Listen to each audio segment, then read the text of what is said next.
Hello. Good afternoon to you all.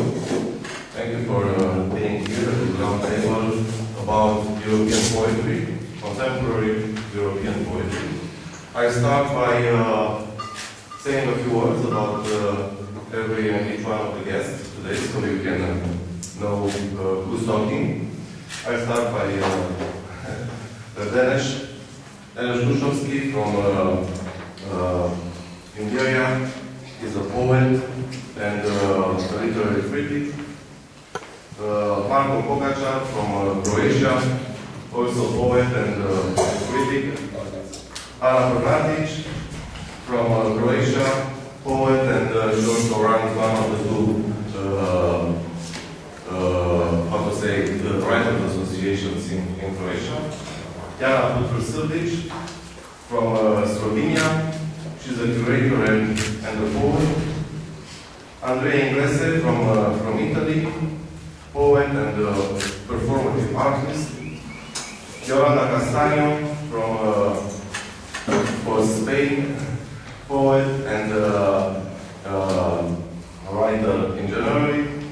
Mr. Dezbatere from Hungary, poet, and he also runs the Association of the Translators in Hungary. Svetlana Cârstean from Romania, poet, and she works for the Cultural Institute of French.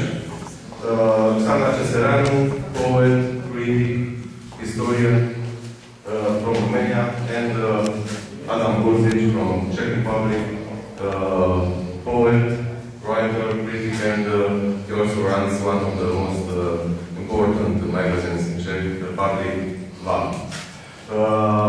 Very short presentations. You have more about them on the site of the festival. Because I want to start the discussion. And I think the first problem we should put is if there is an European poetry. We usually talk about German poetry, Spanish poetry, French poetry, Croatian poetry, even Balkan poetry.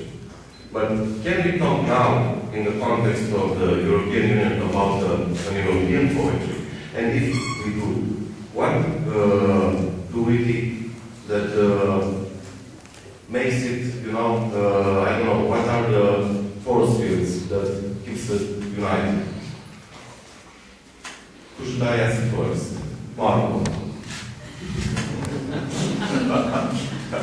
Thanks. Well, I mean, of course, the question is complicated and any kind of reliable or workable answer would take time which we don't have, so I'll try to keep it short. Well, I think it's a matter of the scale. Of course, as a some vague umbrella notion, yes, European poetry probably exists, historically speaking, especially if you compare it to Chinese poetry, Japanese poetry, Indian poetry, the tradition or whatever, or kind of some Aboriginal cultural poetry or African cultural poetry. In that sense, yes, of course, historically speaking, there is something like European poetry.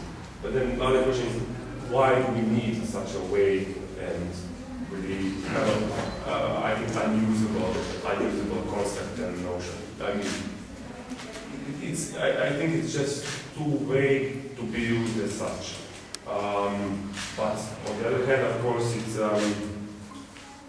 also, we have to historize it and put it as a problem of cultural hegemony of Western cultures in the contemporary world. But on the other hand, it's also Eurocentric, a very Eurocentric view, because maybe we feel like we have a pull on the world's poetry now, kind of strong European cultures, French poetry, English poetry, whatever. So I'm not sure that you can really see it like that from China. I'm pretty sure that from China they see Chinese tradition as the one. So I think it can be really seen from many sides. So I think we have to choose a point of view to make the discussion fruitful today. so. Yes. Okay, but let's put it this way. Do you think national poetry can develop into something else? Because, as he said, historically and geographically, politically, things tend to unite in a formula. Can this happen into literature? And I mean thematically. Do you think there can be something that, I don't know, would make the European poetry very different from American poetry, for example?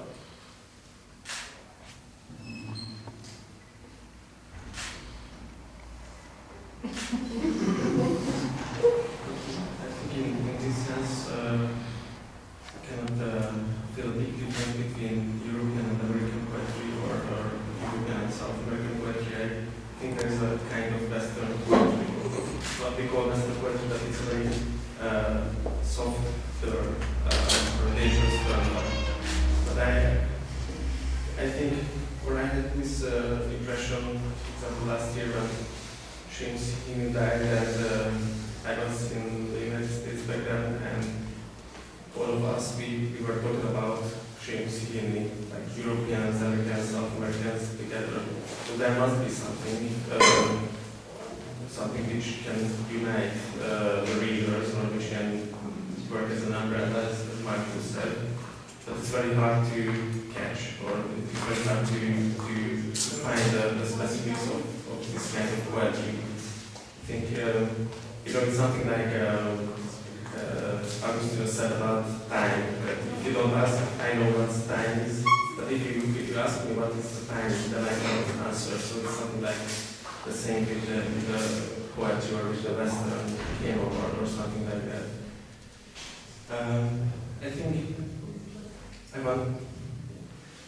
want to think that there is a European tradition. So just 10 minutes ago we were talking about Vladimir Goran in this corridor here in Bucharest. That I had so many influences by him through translation and all this stuff, and of course I could see some other poets from the Eastern European region also.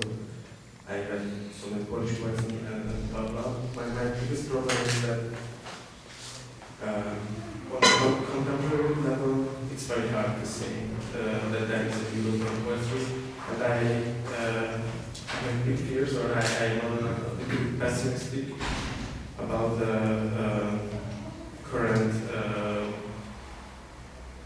shape of the translation of poetry. Although the European Union supports the translation and supports the translation of poetry in its program, the cultural program, but it's still a very hard thing, and the problem is not the lack of support, because the EU gave money for translating poetry, but the market is not good for translated poetry, so the publishing houses are not really fond of publishing foreign poetry nowadays. And you can feel that there's a European poetry if you are at a festival like this one. But if you go home and you enter a bookshop, you will see that all the different literatures are focusing on their own language. And although poets always saying that we have so many influences from foreign poets, it's very hard to find them. So you have to, or you need to read in English or German to read. For me, I have to read contemporary Romanian poetry through English. So, we are neighbors, but we cannot really read each other's poetry. The prose is a different case, but the poetry is in a very bad situation where I am okay. Thank you. Adam, yes, I was going to ask you next. Prague is one of the most cosmopolitan cities I know, and especially for poetry, because there are dozens of poets that come there from the United States, from, I don't know, everywhere else, from Europe even. and they established Prague, and they have their publishing houses and their magazines, and it's happening, everything is very alive there. How do you see this from inside Prague? In part, but I agree with Dénes, because I think that the question of European poetry becomes apart from the question of European identity as such. And we are now in the time when everything is apart and everything is there is a big fragmentarization in all levels of the life. And I think we cannot apart the poetry, the question of poetry, the question of life as such. And I see that, for example, Czech literature, yeah, Prague is a cosmopolitan center and a city where are many young poets from America and other countries, but the Czech poetry, in fact, is very close to itself. And you cannot see the many bridges and the many contacts, for example, and the situation is the same. I don't know anything about contemporary Hungarian poetry. I know a little bit because I know Danish now, but I know something about the Croatian poetry because I'm half Croat, but the situation is very same. And I think that this is a task for European contemporary poetry, but in general, it's not about the question about poetry, but about the culture in Europe, because this is a mirror of society and the process in society. And I think that Slavoj Žižek wrote about this time, that this is a time to think about the future, not to act. And I think that the most important task for poetry now is to think about the future of poetry, because I'm not sure if there's a real future. Maybe there are no listeners, there are no readers, and it's for me the great problem, great difficulty of poetry in our time. Yes, that was the second point I was going to reach today. What's the future of the poetry? Because we can very clearly see that the books aren't so interesting for the readers, the poetry books. And that's why most of the poetry nowadays tend to become performative poetry. Slam poetry, visual poetry, all these kind of manifestations. Because they can reach directly and more clearly and, I don't know, quicker to a public than a book. Andrea, you have made some experiments with this kind of expression, poetic expression. What do you do? Thank you, Kobe. But in my approximative English, I try to say something also about the first question. It's very interesting.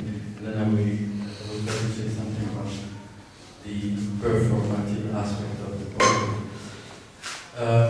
For me, the question, what is, or something like European poetry does exist, it makes sense at first because when I am, for example, in Italy, I have the impression that maybe poetry is no more an actual way of writing and to express because of the little quantity of readers that we have, and we are not on the media and all the things that we know. But when I am invited in a European or international festival of poetry, I find that in the other country poetry still exists, and so this is one of an important evidence, because it means that poetry is not connected with a special culture, I mean close culture, and there is something anthropological behind this way of expression.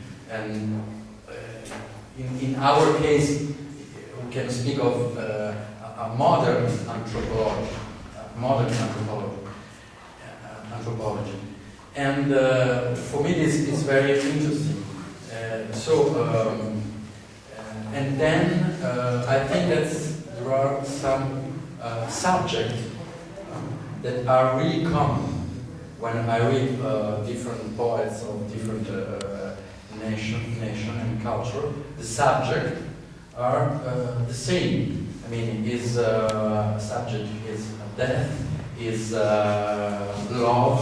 I mean, the old, maybe, I mean, the old, always eternal subject of literature, but they're still there. And landscape is changing. So it's also very interesting because maybe one of the interesting things is to compare the landscapes that emerge in this different context, cultural context of poetry. Because I don't think that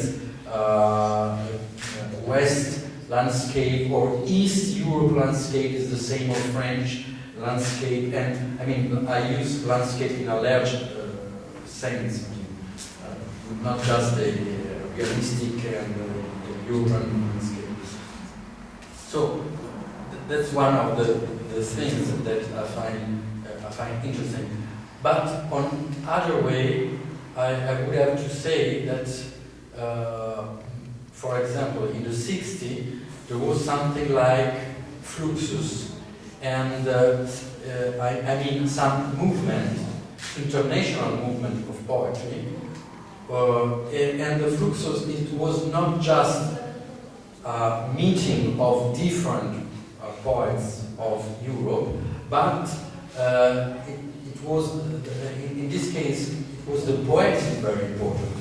It was something of a common poetic of, in this case, it's neo-avant-gardistic poetic, that was common to people from different countries. And so maybe it doesn't exist more. I mean, maybe this kind of cosmopolitic group or current or poetic doesn't exist. And so we met here and like with our individual poetic, and there is not anything that could say that we have something in common. I don't speak of the I don't speak about the subject, but I speak about form and all the technical aspects of the writing. And about your question, I think that text has a poetry text has two lives. One life is really for the individual reader and is on the book, on the paper, or I mean on e-book or what else. But you have to be in contact individually, and you can read and read again. This is one of the lives of the text. But I think that the text could be a second life. And I don't think there is an alternative. I don't think that you can write one type of text for the reader, the silent reader, and you can write another text for the slam poetry. I think that there is one text, but with two sides. And the second side is the contact more direct with the public. And I think that poets could think about this context and find instrument, technique, and form that could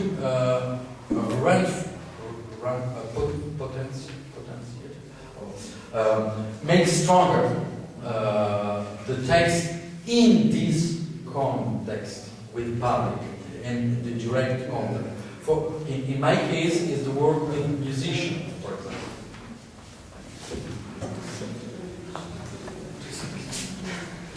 Just for following. Well, for me, what's European poetry is a typical question that if you don't ask me, I have it more or less clear. But if you do, I have no idea. Of course, we can put as many levels as we can, but it's more something connected with for whom are these labels useful? I mean, for real readers are really useful, or is more for teachers? Is more like a pedagogic orientation, or is more something going to do with the power for canon, for making canons, or something like that. Of course, European poetry will be something very friendly with diversity. So, following what Dénes said, maybe the official language of Europe should be translation itself. And but I don't know. When I picture Europe to myself, I always imagine this is something very personal. I always imagine as an old man. Very decadent, yes, conservative, yes, with this flesh, you know, this flesh like soft and stingy and racist, and with a very dark side, and maybe, I don't know, maybe with pedophilic tendencies. So this I always picture Europe like this, so maybe poetry is something connected with that, with these small audiences. Of course, if you compare it with Latin American poetry, for example, sometimes contrast is useful, no? For making these portraits. So these small audiences, this kind of endogamic and sophisticated field will be European poetry. And now, following Andrea's subject concerning this like amplification of poetry, yes, maybe in these times the most innovations in poetry are not coming with focusing the subject or the way or the style or wherever. Maybe the most recognizable innovations come or point to the channel. Anyway, I have to say that I don't think this is something very modern, because I've always thought that poetry has always been doing the same all the time. I mean, she has poetry. It has been always trying to adapt itself to times. So of course it was to be sung in the beginning, then it squeezed into the pages, and now of course coming with the times are the internet, the computers, the music, the broadcast, all the visuals and all that. And of course what can it do? Of course it squeezed into all these new channels and platforms or means. But of course I wouldn't like to lose sight of the text, because I love always and I'm very interested in text. But of course they can live together with both sides and both means, and nothing is substituting anything else. So it's just amplification, trying to look and search for new audiences. Of course, and like a kind of illustrating, you can give more clues to the audiences sometimes if you hold your hand to musicians or something like that, and make the language wider, because our one of our victims is this endogamic thing. I think these times are very connected. These are not specific. That kind of speciality is not working anymore, and so it will be really useful for women, enriching the process and winning more audiences sometimes, but never losing sight of the north, of the good relationship.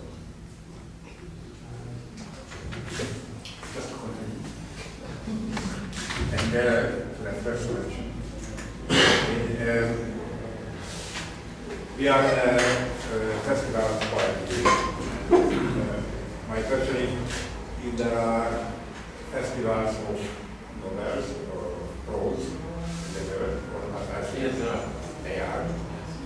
But novels are there, or critics, or Both.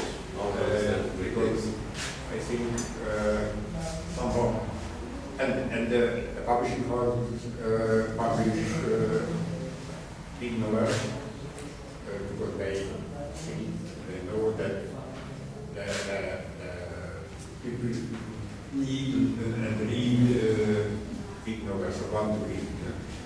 now we are in a poetry festival with a very little audience, but somehow it is more important, that is my feeling. I don't feel myself a Hungarian poet. I don't know this feeling. I am an individual person, and I think you all are not Czech and Romanian poets, but somehow it's interesting. I think it's important. I mean, the question is not very good if there exists European poetry or not. There are not even national poetry, there are just poetry. And of course, there is a difference between me, alien, and European. But as Dénes wrote, that's a big difference between European and American, or South American poetry. Especially in that time of internet,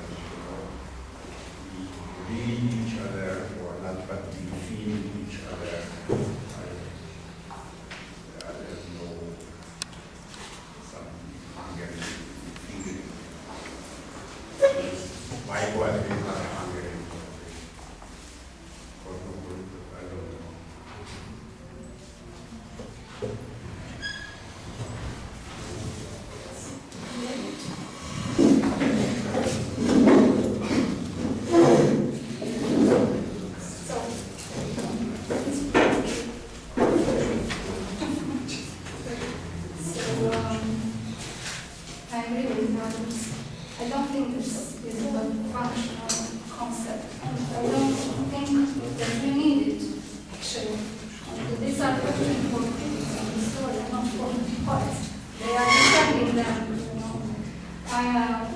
I don't know. I remember that 2 years ago I was part of a common project. The organizer was Literaturwerkstatt in Berlin. It was the Poetry Festival 2 years ago in June. And Literaturwerkstatt organized a project with the name Friendship Point. It was a maybe you know the project.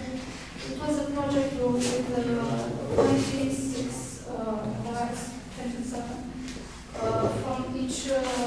from every country, from Europe and Croatia.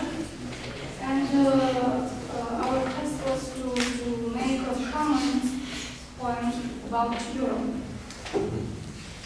I can say that everybody, of course, wrote everybody in his manner.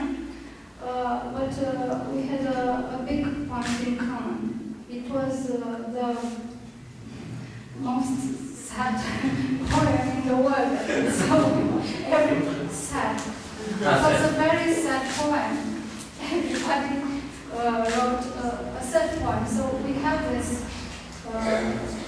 thing in common if we talk about Europe. I think so. It is my memory about Europe and how we are Europe together.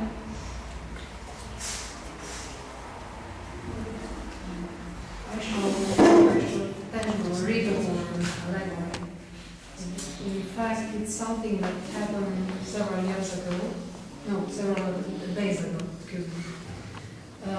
I discussed with some 30 students from the Faculty of Letters in Cluj. They were participating to a course of poetry, of modern and postmodern poetry, from Baudelaire until Ginsberg and Sexton and the last American poets from the 20th century. And 20 of these students, they were close to poetry. So they were students at the Faculty of Letters. They were supposed to become, how to say, specialists in literature. But 20 of them, they were close to poetry, and they didn't want to poetry anymore. It's something related what both of you and Svetlana already said. And I asked them, what do you want? We want an anti-poetry and non-poetry? No, we don't want poetry to be. I mean, it's something very dangerous, not the concept of the poet is inquired, but the concept of the reader of poetry. And I said, which is the solution for such a crisis? There is no solution, they said. We like to read narratives, essay, even theater, not poetry. Why? It's not, I don't know, it's too difficult, but the problem is not that it is too difficult to read poetry. Maybe, yes, it's too elitist. Even they were learning 150 years of poetry with all kinds of poetry. Not only metaphorical and maximalist, but also minimalist and pragmatic poetry and so on. We already said here that the situation is Yes. different in the countries in Europe. It's not the same situation in Sweden, for example, or in Germany. It's another way to regard, to see the poetry. It's very, very So, that Just one point. In Czech was a situation in the past became very, very bad, very similar way. But now, among the young people, the poetry started to be very popular. So maybe there are some signs of hope. But one of my good friend, a very young artist and poet, told me very simple sentence that maybe now it's the task of poetry not to renew the art of writing, but art of reading. And what does it mean to perceptive poetry? What is the perception of poetry? And how can poetry reach your life? And I think this is the task for poets in all Europe. art of reading or art of translating. Yes, Yeah. yes. Because if we talk Yes. about art of reading, we will talk about performance Yes. and all this. But I think the art of It's perception only as this. such, not just the art of reading.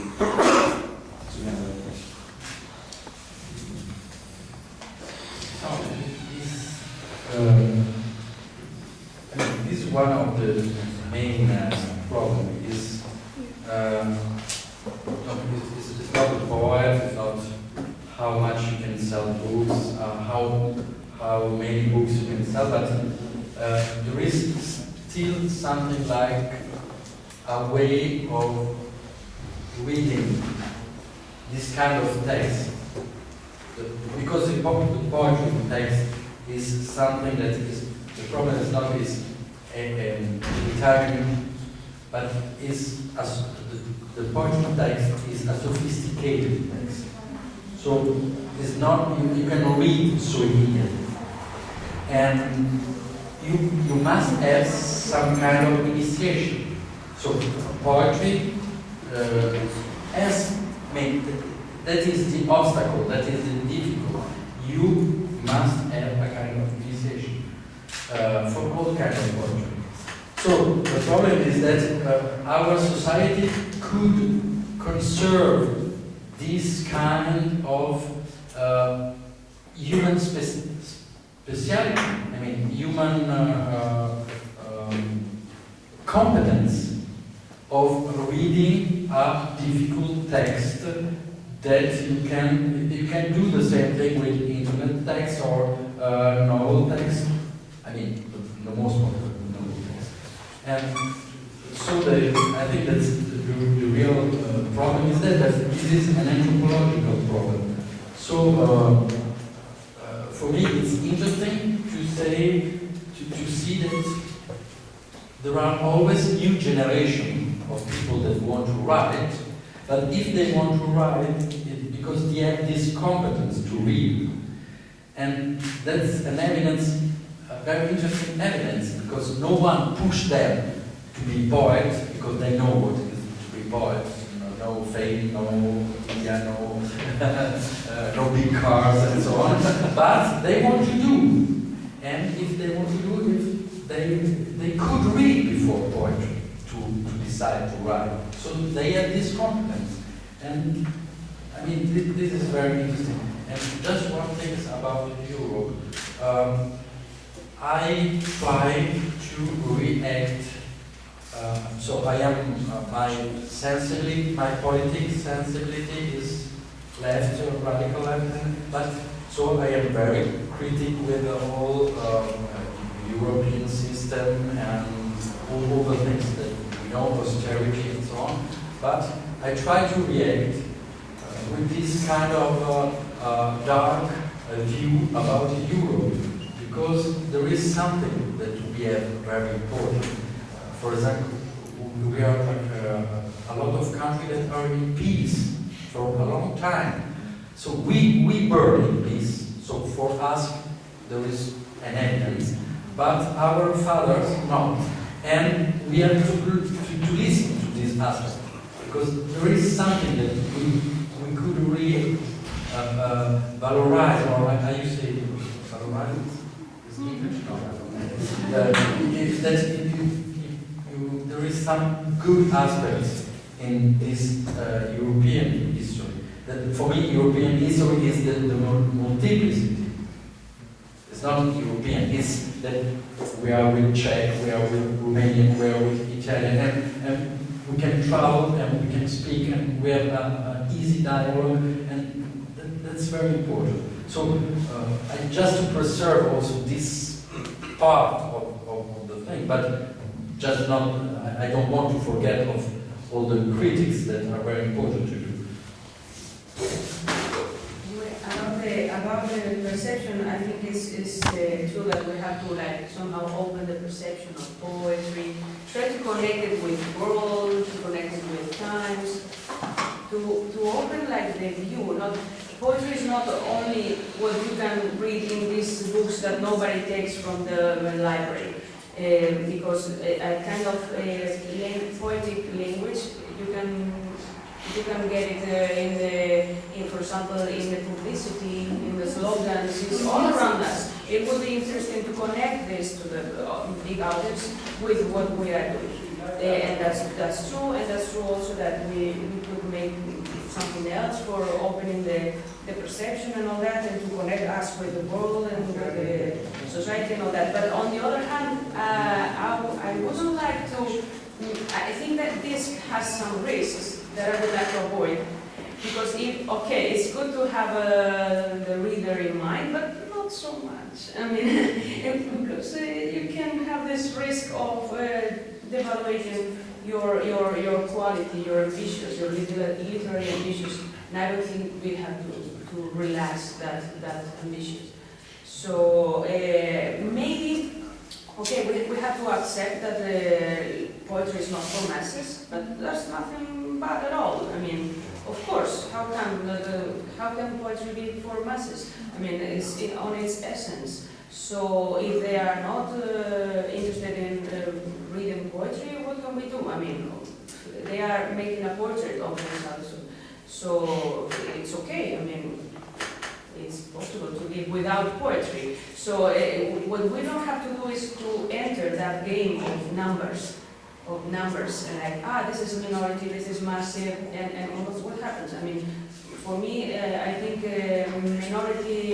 minorities can be very significant for a society and for a country that more than certain majorities.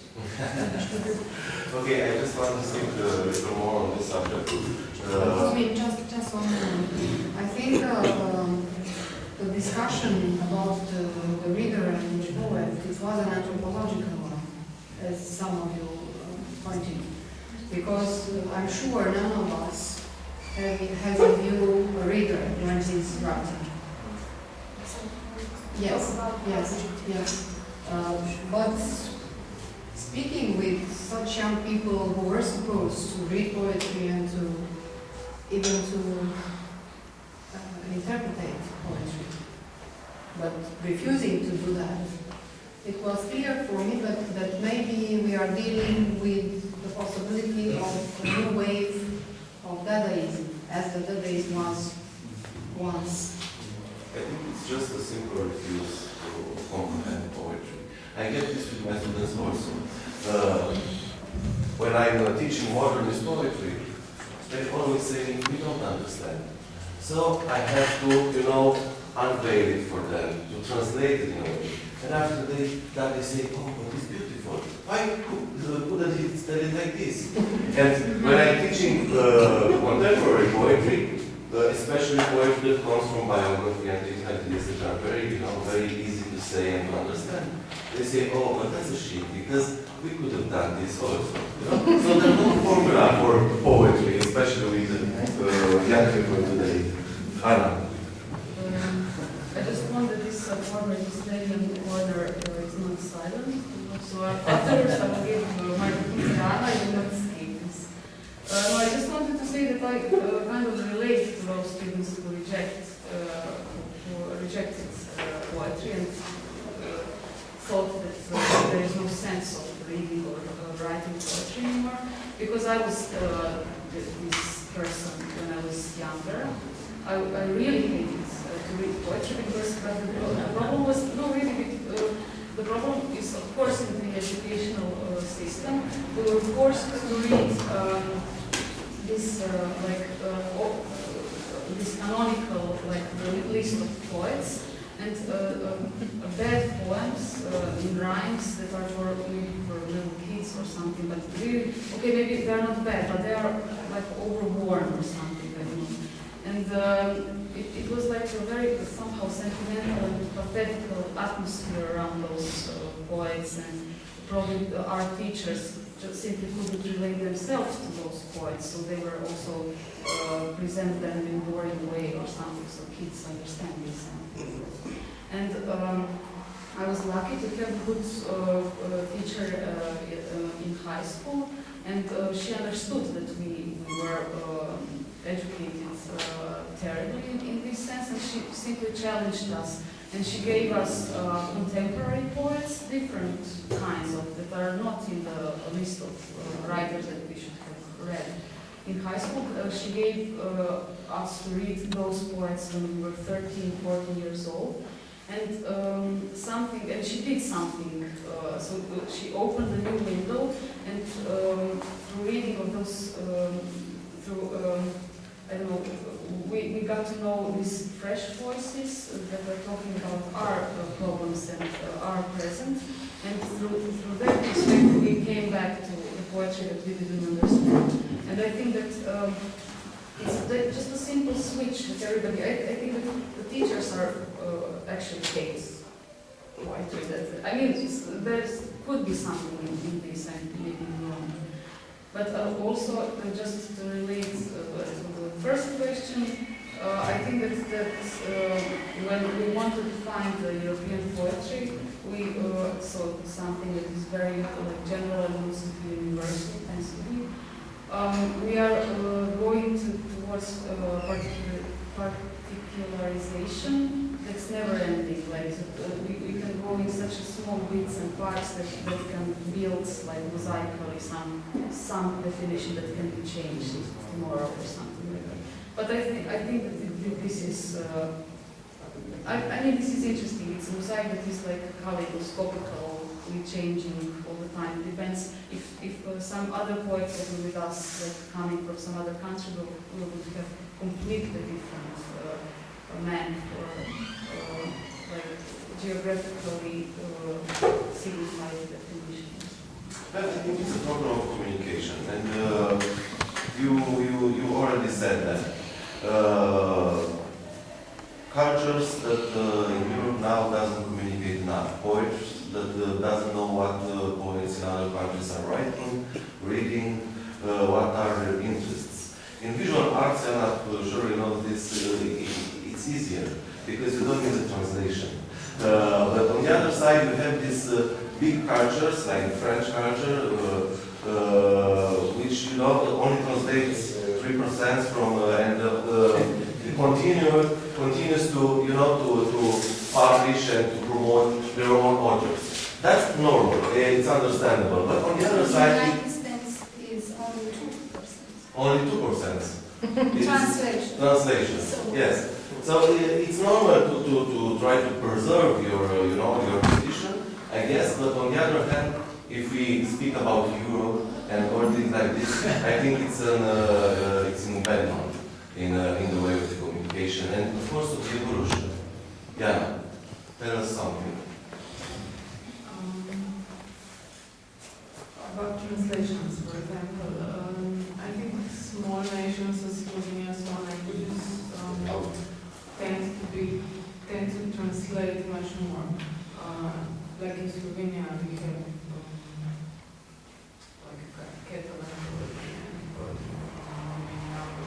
Poland, and it was interesting when I was in Moscow. There was this huge debate about why should Russians translate Slovenian poetry, because there is huge nation of rich culture and we are 2 million people, which was really funny to me. And about popularity of poetry, I think it comes in waves. I have a friend who started to write poetry in the times of late modernism, and he told me that at the time poetry was much more popular, despite the fact that it was really hermetical. So contemporary poetry in Slovenia now is much easier to understand more narrative, but still not as popular as but at the moment, in Slovenia there is like a huge wave of young people who want to write. And they want to perform and they want to read poetry to others. And we have at least like Yolanda, we have readings basically every week. And people come and I mean, there might be some evenings with 10 listeners, but then there are others with 50 listeners. And I think that's quite a lot, actually. And we have like numerous festivals all over the year. And Yes, you said something about Slovenia as a small culture, and but if you have this formal Yugoslavia thing, you have this possibility to. I never met a Croat poet or a Serbian poet that couldn't read Slovenian. You have a bigger space to manifest yourself. yeah, but it was more true when we were in the same country. I mean, also, of course, nowadays also. I think right now we are translating a lot from Polish. I wouldn't say that we are translating more from Croatian.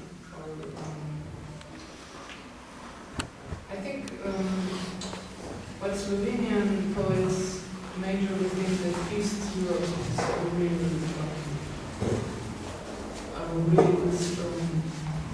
place of good poetry. East Europe in general. Perhaps only 2% of the published books in the United States are translated, but it's all the books, so it means popular literature also. But if you go to a good bookshop in New York, you can see all the important European or interesting European, South American, Asian writers published in English and published by big American publishers. So perhaps it's only 2%, but the 2% is about poetry and fine literature and theory, and the rest, yeah. And of course they don't need to translate popular literature because they are the best in popular literature. Why should they translate something? Sometimes they translate some Scandinavian crime novels, okay. But in the rest of the world, everyone is translating popular English, American literature, so that's a tricky thing to compare numbers in the huge scale of the book market.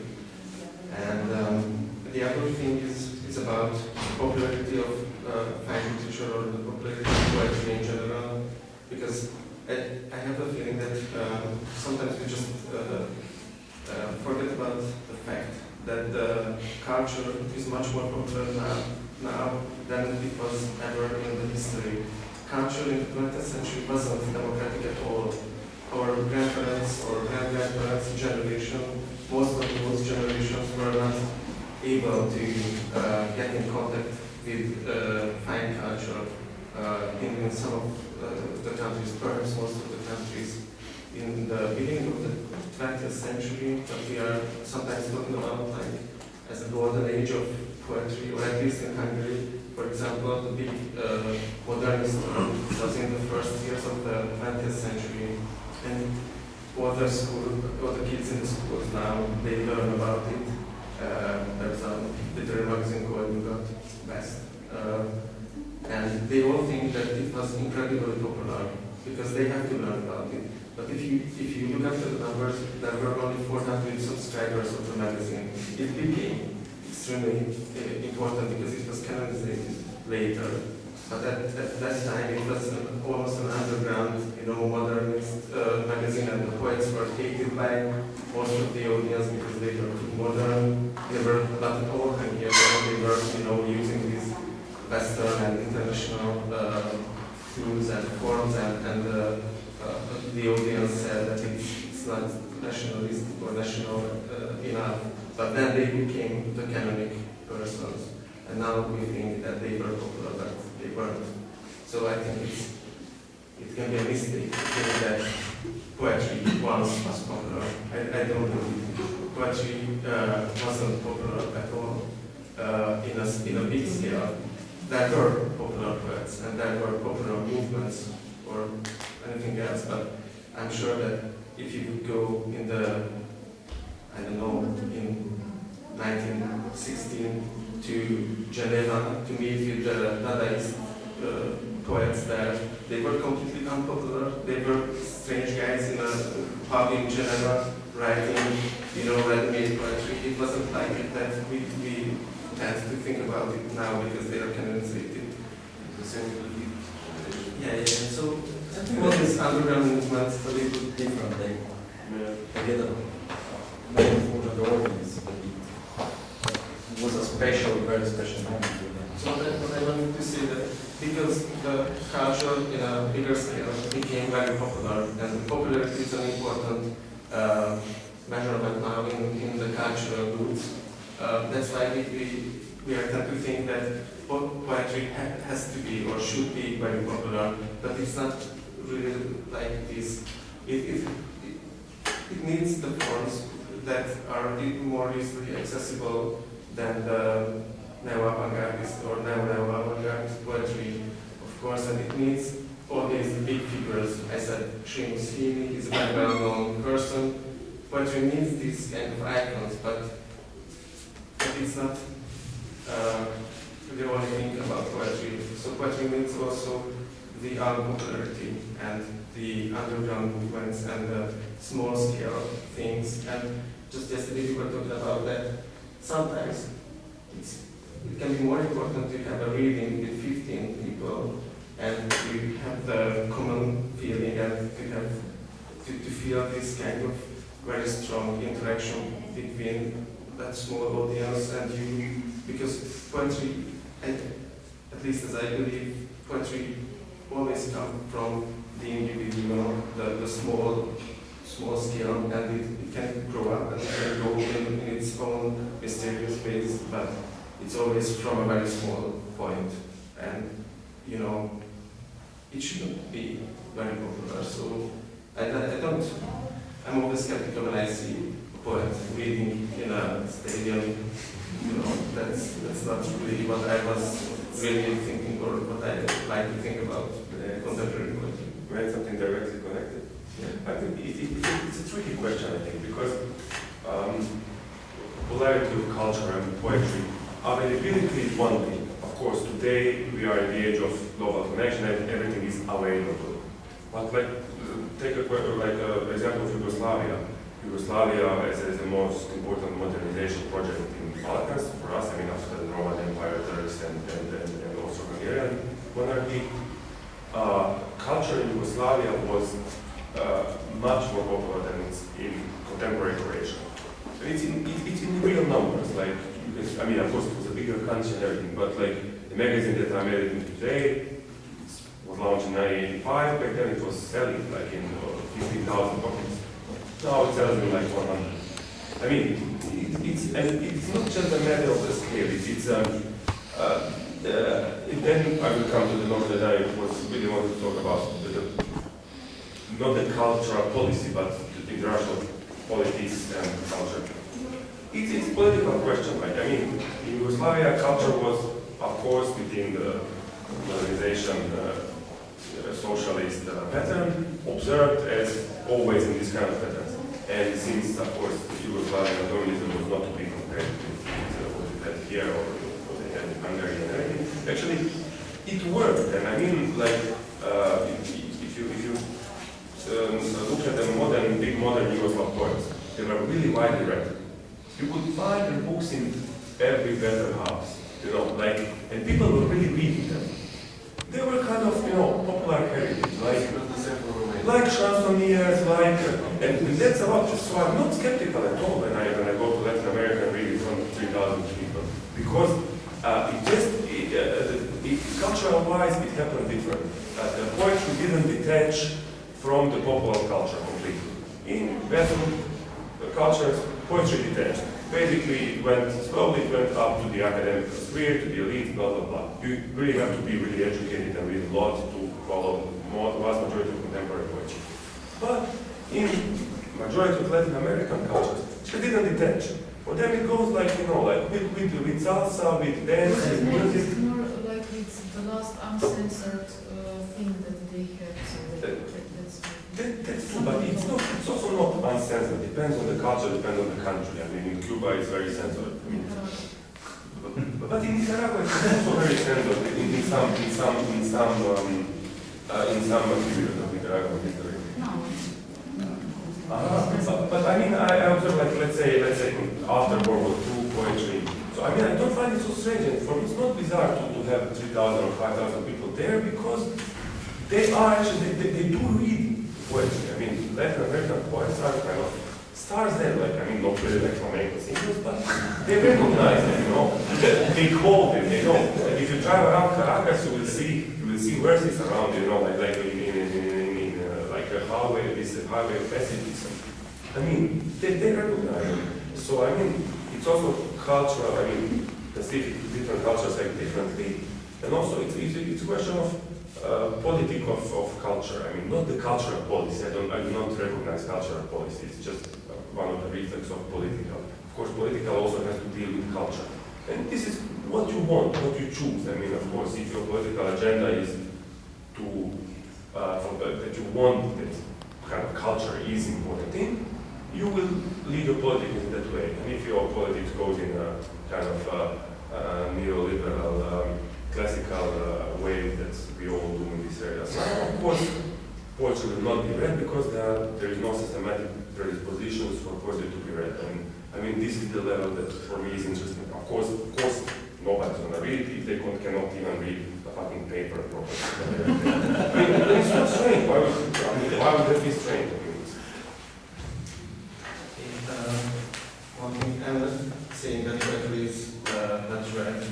And I mean, I never had a problem with it actually. So I published 4 books of poetry, and I was always satisfied. I mean, I never expected to be, you know, a star or to read in front of 500 people.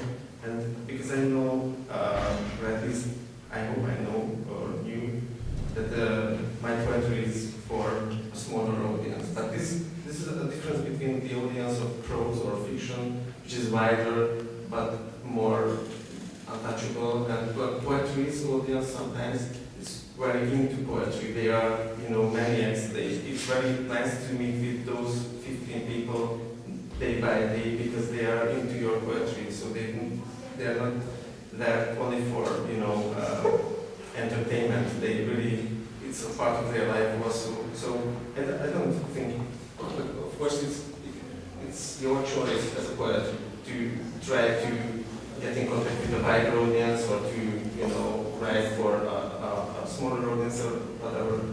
But what he said about Yugoslavian literature or the situation, I don't know, I never lived in Yugoslavia. I was in kindergarten when the system changed in Hungary. So actually I don't know too many things about what happened during the cultural or in the cultural period during the social. But of course I know something And what I saw is that the state spent much more money on culture, and the fact that the number of issues were much higher back then, it doesn't mean that the number of readers were much higher. And the fact that you can find this and that writer in almost every household, it doesn't mean that they read it. So, I mean, culture had, the state thought about culture as a weapon or as a very important part of their policy. So the books were cheap and the books were published in a big amount of issues. But that doesn't mean that, you know, I mean, perhaps in Yugoslavia, I don't know, there were star poets. I'm a little skeptical, but for example, in Hungary, there were some very big names during the socialism, and they were sold in incredibly high amount of copies. But you know, they are not there anymore. I mean, they are not in the kingdom anymore because they were, you know, they were forced, or they were the part of the system in a way. So I wouldn't mix up the popularity during socialism with the popularity during the book market that we have now, because it's completely different situation. Okay, I wouldn't fully agree again, but I think this is going to be the discussion between us, so maybe just one little thing. It's funny because at the end I find that I find a familiar situation that poets are around the table to apologize to write poetry, and so we lost one difficult, of course, more difficult part of it, that is what is for us poetry. I mean, that is not just there is a paradise of poetry. How many lecture readers we have?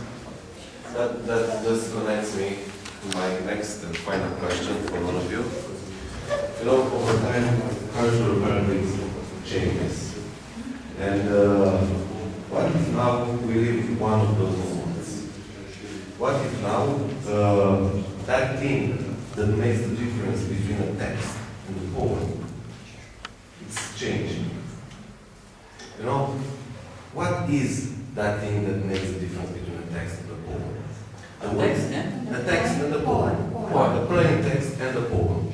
You know, is the way we perceive it. What if this, I don't know, what if the way we understand the world is changing? And that's why the public, the readers, cannot understand the poems as a poem as we used to understand poetry, you know? What if poetry becomes something else now? Ruxandra.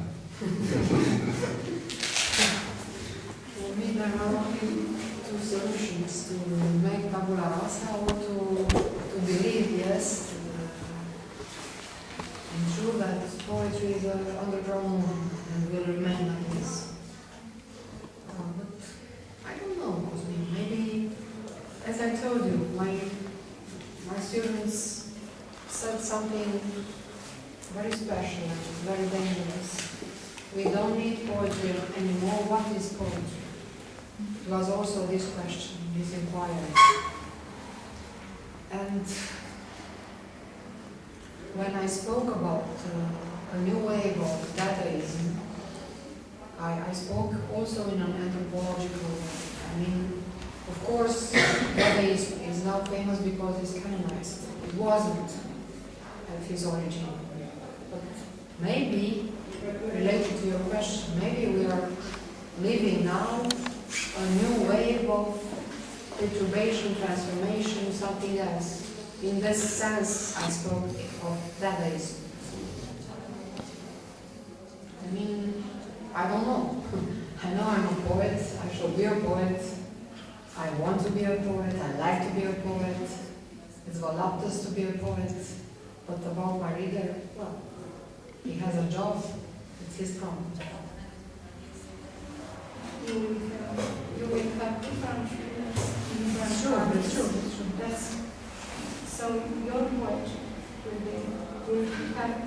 different perception. True. It depends on every country, every zone, every cultural context. I think that, I don't know if we are here for me to give a verdict, because we have this, we have the act to give a verdict, to cry from something. I don't know, we are crying for what, so. I hope we are not that poet society. Or maybe remake. I think that your question was really important, but our previous discussion about reader, I think it's not just a question of masses or numbers. I think it's a question about connection between the poet and the world, and it's not a connection just in one way. It's a connection in second way. It's not just about me as a poet, and if some read my poetry, it's also I'm able to feel the world which is around me, and I'm not sure always if the situation where the readers are still the same. So in, for example, in Czech Republic, there are just the poets. You could get to some reading, some famous poets, and you have to see them. Oh, poets. Some poets, famous poets, Czech poets, and of course one or two critics, and that was enough. And I think it's not. This is not a healthy situation for poetry itself, because I can't be as a poet apart from the world. The world is inside me, and when I just think about my poetry in the rank of some poetic group or some poetic society, it can be in fact very, very dangerous situation.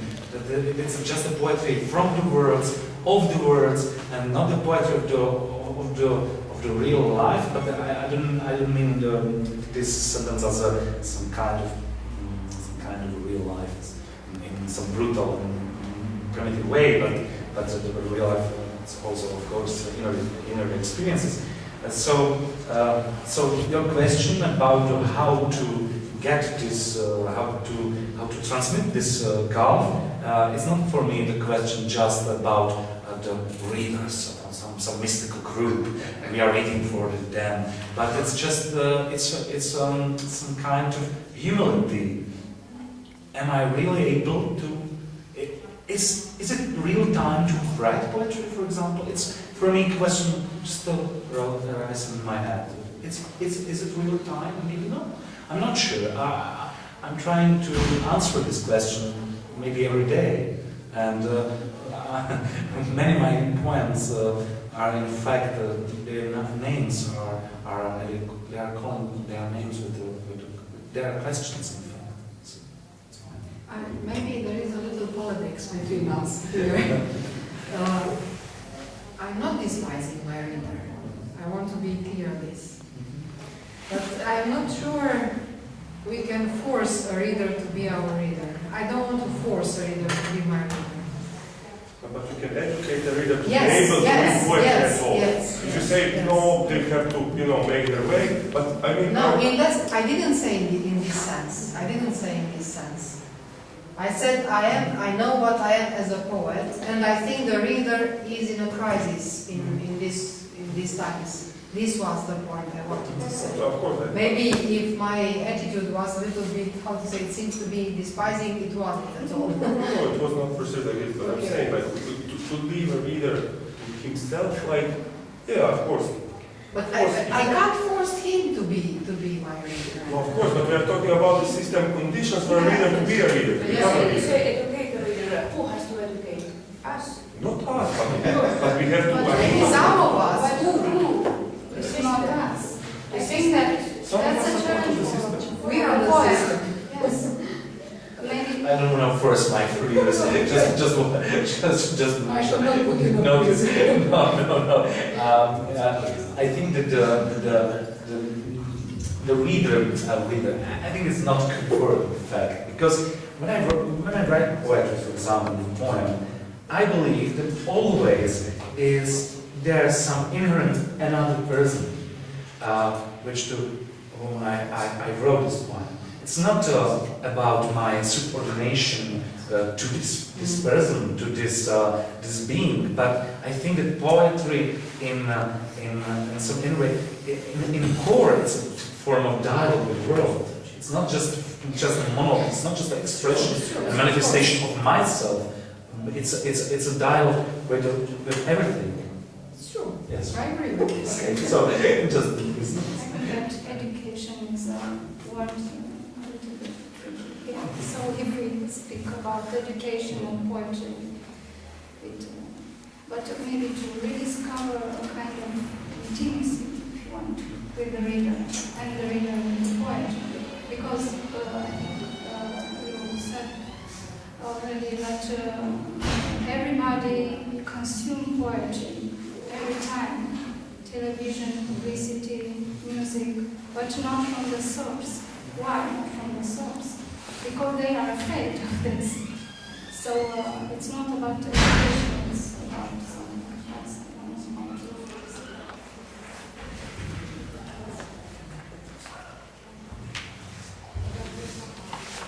Okay, I think you have to conclude. But before that, if anyone who has listened to us wants to make any more questions, I'm inviting them. No, they're not readers, they're workers.